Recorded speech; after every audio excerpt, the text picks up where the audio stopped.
Hello. Well, listen. So here I am minding my own business, as you do.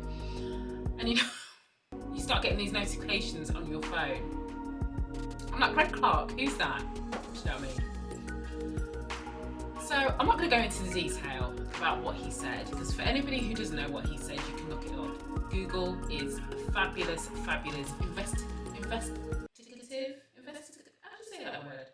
investigative tool. So you can go and look him up.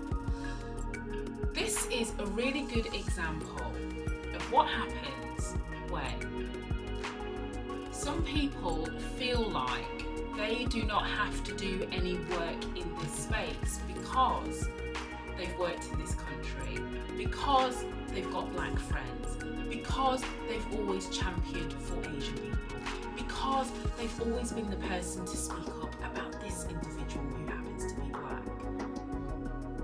There is so much work that needs to be done, particularly if you are not used to engaging in this level of conversation. If you're not used to talking about racial injustice, if you're not used to talking about structural racism, if you're not used to talking about white supremacy and white privilege and how that manifests itself in society, if you're also not used to talking about how you need to change and unlearn and relearn some of the things that you've thought, some of the things that you've done, and clearly in this example, some of the things that you've said,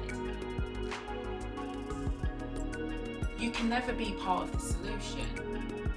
And I think there's a lot of people who feel like, particularly if they have sanctioned, they've authorised budgets, they've invested, they've been part and parcel of the task force, the committee around diversity and inclusion, that somehow in this movement, not a moment that we're in, they get a pass for also not re-educating themselves.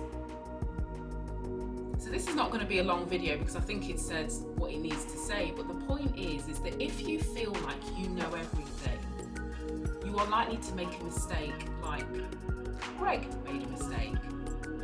If you feel like the work that needs to be done is for other people to do, you are also likely to make a mistake like Greg made.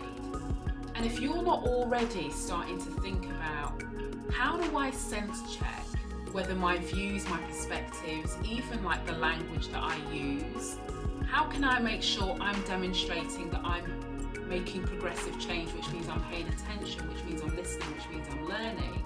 Because the reality is, if you've done no work in this space, whoever you are, but particularly those individuals at very senior leadership team levels, then you are likely to make a mistake like he made a mistake, which has now cost him his job.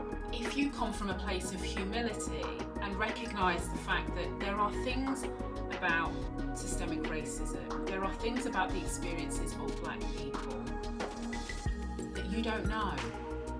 And it's okay that you don't know it, providing you take steps to find out, providing you talk to the right people, you pay the right people. You have the conversation that means you feel deeply uncomfortable and you push past it.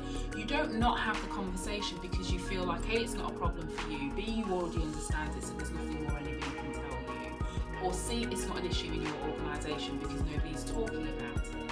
Oh, listen, so much more I can say, but there's so many lessons that can be learned in this, above and beyond just the use of the C word, because I know everyone's going to be like, oh my God, in this day and age.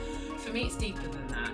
It's deeper than that. This is about everyone recognising, even very senior people who hold budgets, who authorise spend, investment in this area, and notice I said investment and not cost, that they too have to upskill themselves, raise their own awareness and be challenged hard. Because I think he genuinely thought some of the things that he said was bad, but not too bad, to the extent that he couldn't even remember whether he'd used the C word or not and had to be reminded, and then said, well, if I did, I apologise, but I don't remember saying it, because it's so woven into the way that he sees the world and the way he sees black or Asian people.